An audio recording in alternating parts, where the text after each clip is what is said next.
Hello, and thank you for taking the time to check out the School Employees Benefits Board program's SEBB My Account demonstration. When SEBB's first open enrollment starts on October 1st, 2019, employees can use My Account to select and enroll in health insurance and other benefits. There will also be the standard paper option for folks without regular access to the internet. Today, we'll take a look at how the system looks from the perspective of both an employee and a benefits administrator. Let's get started. You're looking at the SEB My Account login screen. If you're an employee, this is what you would see when you check or make a change to your benefits. Before logging in, you'll create a Secure Access Washington account and use that username and password to log into SEB My Account. More information on SAW accounts will be available for subscribers. Once you log in, you'll see your My Account dashboard. There's a step-by-step enrollment tool near the top of the page to give you instructions on what to do during open enrollment. From the dashboard, you can access coverage elections, which are your open enrollment options, your coverage summary, your attestations to 2 program surcharges, managing your members, which is where you can add dependents, the document upload button, where you can submit verification documents, your profile and contact information, the life change button, where you can ask for a special open enrollment period, and the supplemental coverage button, where you can learn more about supplemental life and long-term disability insurance, health savings accounts, flexible spending arrangements, and the Dependent Care Assistance Program. First, we'll take a look at adding members using the step-by-step tool.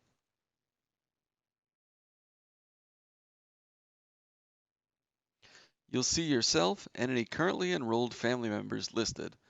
As you can see here, Amanda Johnson has already put her spouse, Alex, on her account. Just click Add Member and fill the required fields, which are marked with an asterisk. We'll do that now, as Amanda is adding a child to her account.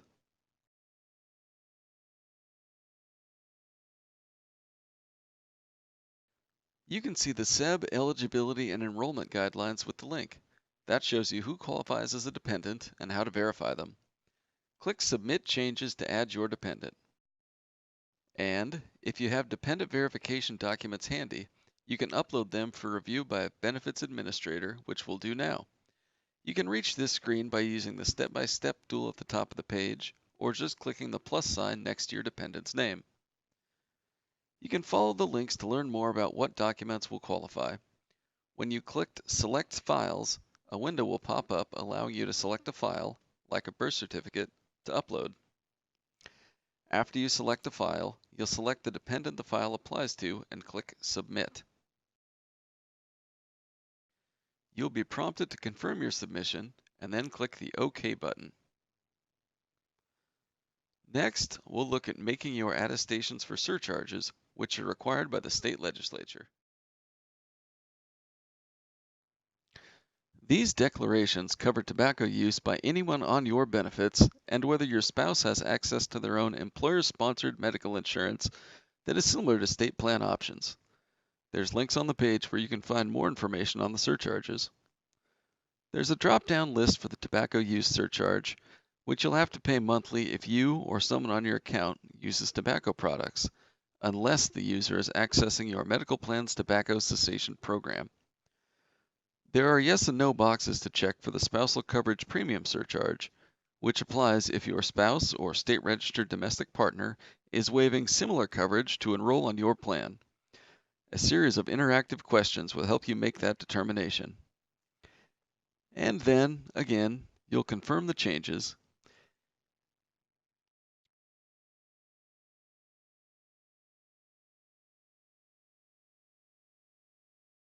Now, we'll make elections for open enrollment. Coverage, of course, begins January 1st, 2020, but the first annual open enrollment starts October 1st. You'll have the chance to select medical, dental, and vision plans, or waive medical coverage.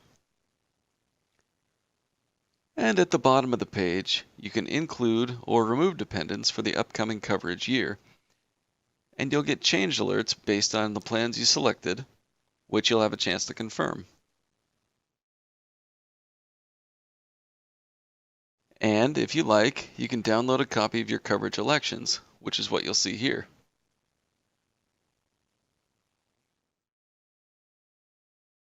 Now, we'll take a look at managing your profile. Here, you can add your contact information and view your addresses. If your address needs to be updated, see your benefits administrator. This is just a quick sample of the options available to school employees using SEBB My Account. We'll have more information ready by the time open enrollment starts this fall. Now we'll look at things from the Benefits Administrator screen. As an administrator, you'll have one additional step to logging in.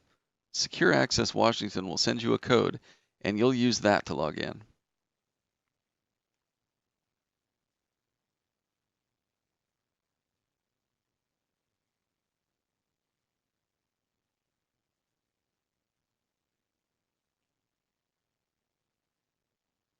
Once you do, you arrive at the administrator's dashboard. From here, you can manage subscribers, manage access, view your organization profile, complete dependent verification requests, view special open enrollment requests, upload an eligibility file, check your billing file, check your Smart Health file, which is available annually, get reports, and review incomplete paper enrollment documents received by HCA. First, we'll look at managing subscribers.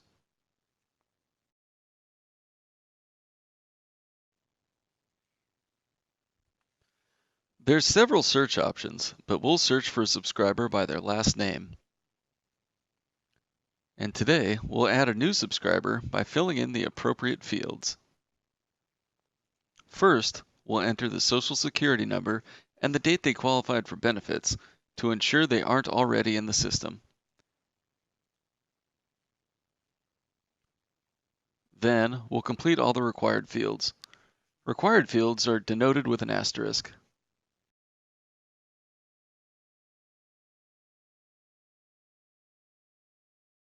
Once all the data is entered, we'll submit the changes and then head back to the Manage Subscribers screen. You'll see that a new search provides our new subscriber. There's our new entry. Next, we'll look at managing access.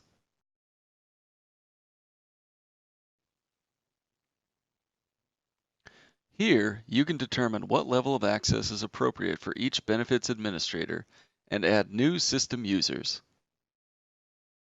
Next, we'll check out the Organization Profile feature.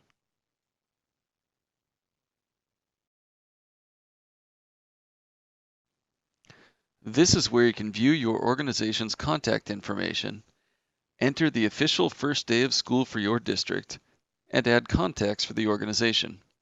The required fields are marked with an asterisk. Now we'll look at verification requests for dependents.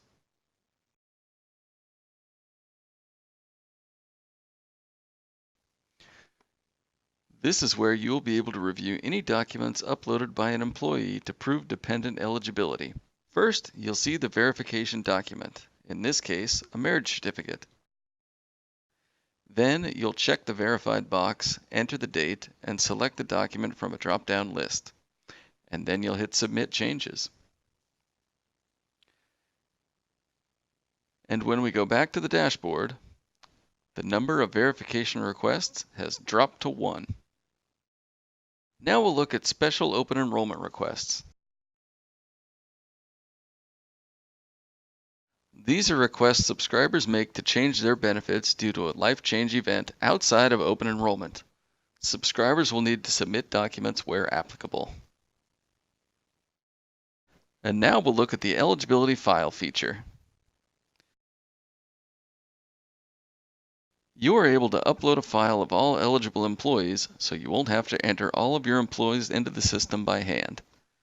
You'll see any errors on eligibility files here, so they can be updated in your system of record, and you can upload a new eligibility file to resolve those errors. And now we'll go back to the dashboard. Here, we'll look at the billing file.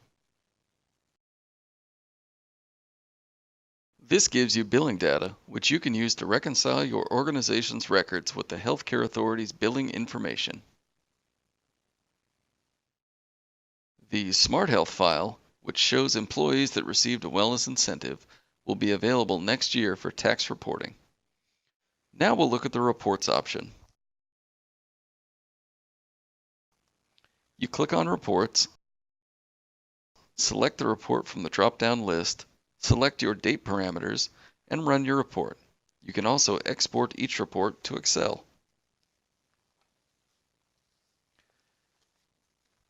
And finally, here's the Enrollment Documents Awaiting Review button. In this section, you can look at any enrollment forms that were submitted and include with missing or incomplete fields. And now we'll go back to the dashboard. This has been a quick sample of what we can do through the Administrator's Portal. We hope you have enjoyed this trip through the program, and we're excited with where we're at in its development.